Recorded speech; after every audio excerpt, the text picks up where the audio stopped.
Welcome to another episode of Who Moved Up and Who Moved Down in the Formula One Championships. We have moved house this week, so forgive me for being late, but let's make it fun and quick and let's go. Let's start with the teams. Okay, so our last race we looked at was Spain, and now we are after Silverstone last weekend. Okay, we have a swap. Wow, yes, Kick Sauber has moved up big time. Their car is performing better, plus Nico got a podium. We'll get back to that. So that super moves them up 2 spots, while RB continues to struggle and moves down 1. We also have Haas and Aston Martin changed places. Haas has fallen 2 spots out. Yeah, they're really struggling. That's Ocon and Ollie Behrman. Yeah, and Ollie continues to have bad luck, and Ocon's struggling. They did some stuff, but it's not enough. So there you go. Aston Martin moves up through consistent efforts of Alonso and Stroll, I believe, getting some as well. And everyone else remains the same, which is, a little bit surprising because there's so much drama up top. But nonetheless, there we are. We have some closeness here between 7 and 8. The 2 teams that are neck and neck are Aston and RBs. So if RBs don't pick up their shoes, I think that the Astons will definitely continue to rise and surpass them. And then, this is pretty small too, depending on how much of an actual step forward Kick Sauber has made, versus just luck with, amazing strategy and rain on that race. If they continue, they might even catch up to the next. Oh my God, what am I saying? Their next is Williams. They're not going to catch up to Williams. It was this gap, but no, RB's not going to catch up to Kick Sauber. So yeah, I would say they're solid in P6. There you go. They can be super happy. And of course, they're switching teams next year to Audi, right? So that's going to be exciting times for everyone. All right, let's check out the drivers. This is, of course, for me, always the most exciting part. I still want Max to win, but I don't exactly have high hopes. Let's see what we've got. Oh, a swap. Between the amazing performing Hadjar and the amazing race, Nico Hülkenberg. So yeah, Nico got his first podium. He is the driver in all of F1 history who has waited the longest time to get his first podium. But I was so happy for him. It was a P3, but it was a huge victory.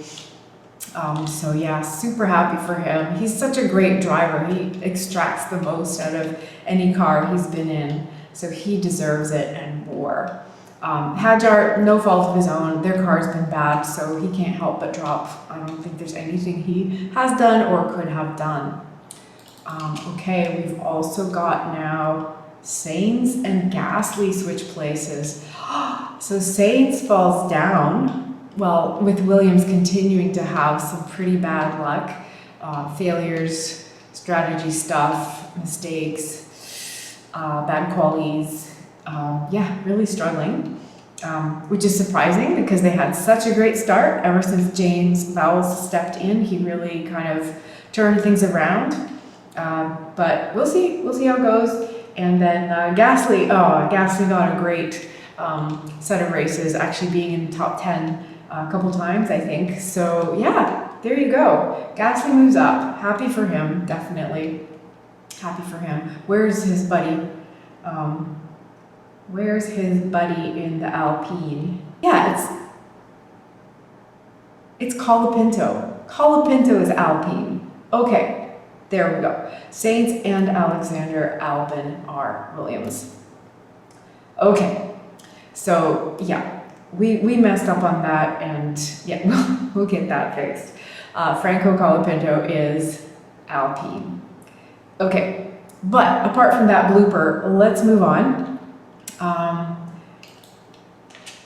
We have a swap, both moving up but swapping. Alonso, again, performing really well, having some good races.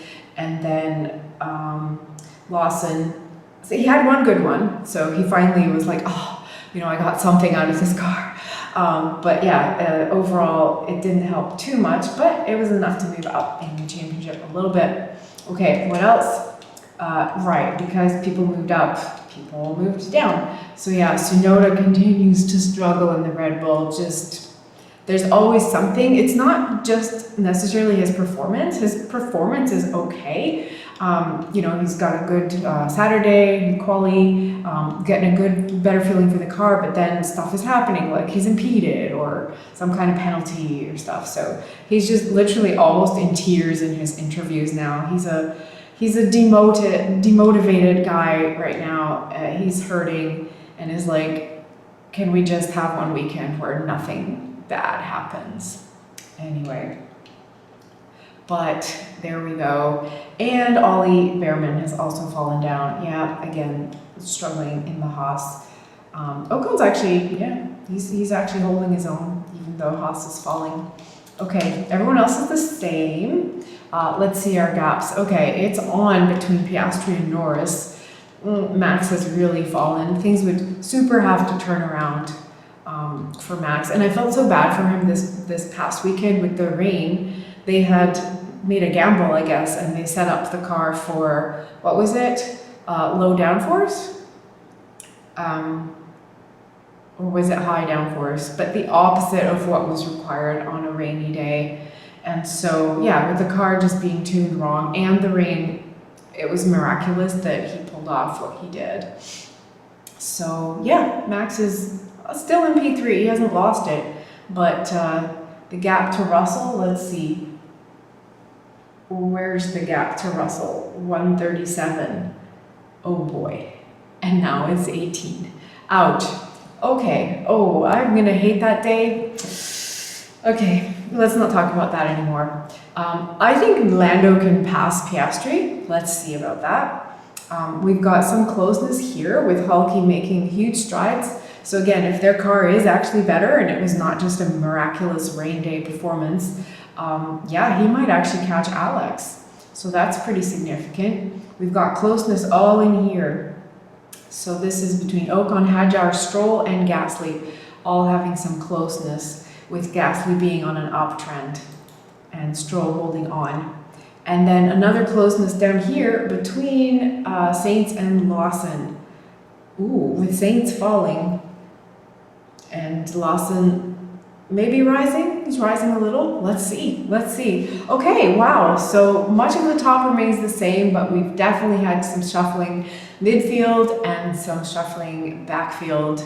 It's really going to be interesting how the battle between Piastri and Norris plays out, and that's really the top one for me, actually. Yeah, that's it. Excellent. So that's it for now. All right, so next race is actually in another 2 weeks, so we have another weekend of no racing. And then 2 weeks we have Belgium and Hungary. So we'll be on the Europe side of things. And yeah, see you after that one.